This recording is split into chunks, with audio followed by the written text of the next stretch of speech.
Hey everybody, welcome back to Angel Straps for another video. I've had my Islander for 3 months now, so I thought it'd be a good opportunity to do a 3-month review just to see if my thoughts have changed from when I did the unboxing, which I was pretty excited about.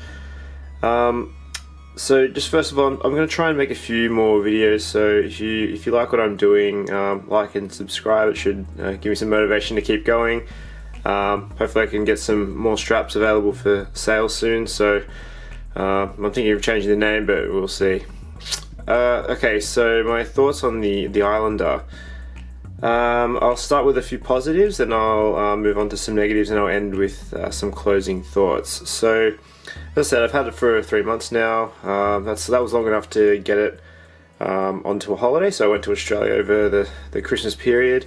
Took it to the beach, which was pretty good. I'd say it's actually great on the beach.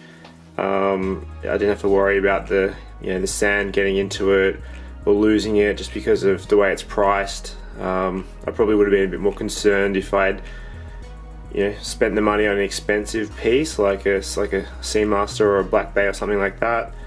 I could probably get a Samurai or something else if I wanted the same sort of feeling, but a bit more tool focused. But I got this for like purely travel, so with the dual time bezels, so served its purpose pretty well. The dual time bezel itself's been really great. It's really easy to use, and it was kind of perfect for what I needed. I was thinking about a GMT function, but this is way cheaper, and I didn't really notice the absence of a GMT function, so pretty happy with that part of it. The day date function has actually been really helpful. Initially I was a bit skeptical about the day date. I kind of felt like it cluttered the face a bit, and I'd not really used the day function. But to be honest, I have used the day function because when you're traveling around for long periods of time and you've got no real accountabilities, you kind of forget what day it is. I'm sure a few people would relate to that over the Christmas New Year period, so it was helpful to have that, particularly on holiday. So that was that was a nice surprise. The looks have really grown on me more. I really enjoyed it from the start, but I think I've really made the right choice with the black face. It's personal preference, I guess, but I've got a couple of white faced watches that I was trying out, and I think I'm a black face kind of guy. And I think that the white really works on it as well. So I know Mark's got a few other colors out now, so personal preference, but I think that particularly me pairing it with the black strap, you'll see I've changed the keepers a bit to add a little bit of interest in color, but I thought the looks were really nice. Worked well with t-shirt or sleeves or in the water, so that was another great point. Particularly the Sapphire crystal, I really love flat sapphire crystals, and particularly this little bit of blue. I just thought it's just so nice. Every time you look at it, you can see, like, it's almost like there is no crystal when you can catch a bit of the reflection there. You can see how glossy it is, but it kind of leads me to the next point. It allows you to see these really nice indices. So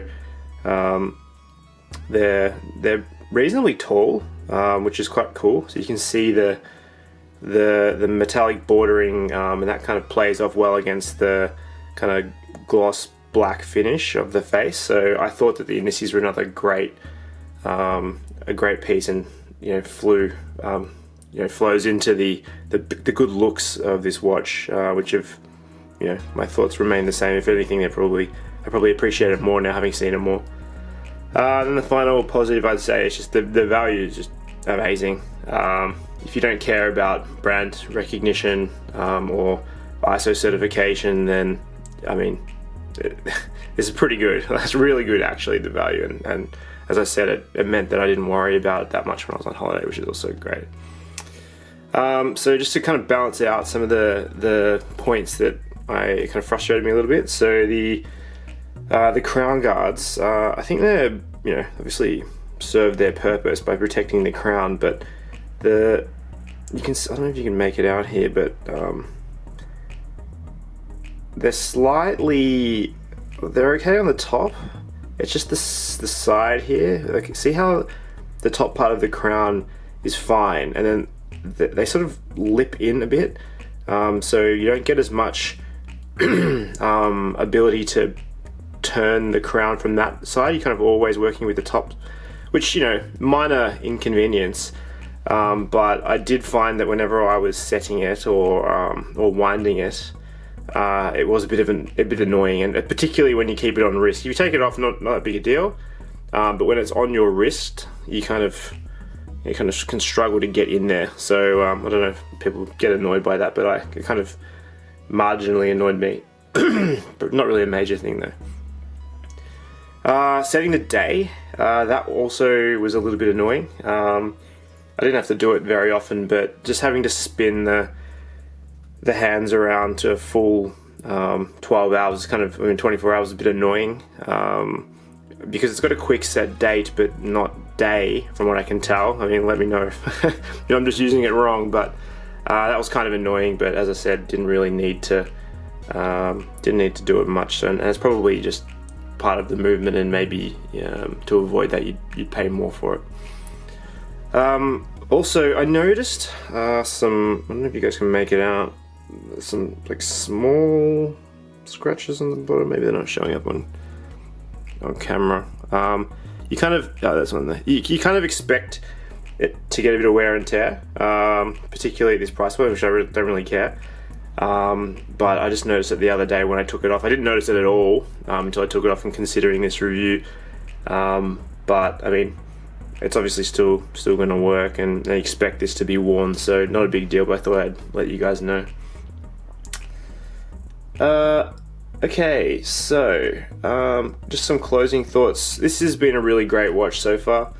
I'll definitely keep it as my only travel watch, unless I'm lucky enough to get a luxury travel watch that I could wear to like a destination wedding or like work conference or something like that.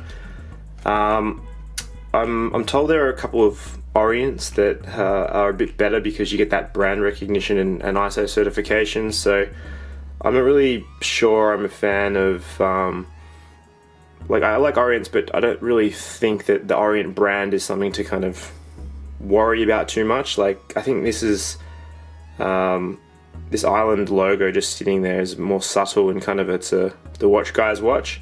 I mean, Orient might be the same, but this doesn't even say anything. It just has the logo, so you're kind of in the know, and I think that's kind of cool. It's kind of, you kind of know that it's been made by an enthusiast for enthusiasts.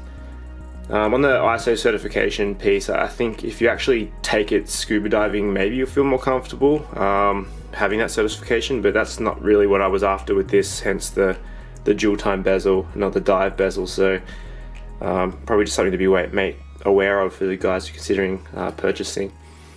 But in summary, I'd say get this if you like good value tool watches and don't really care about the ISO or brand recognition in the street.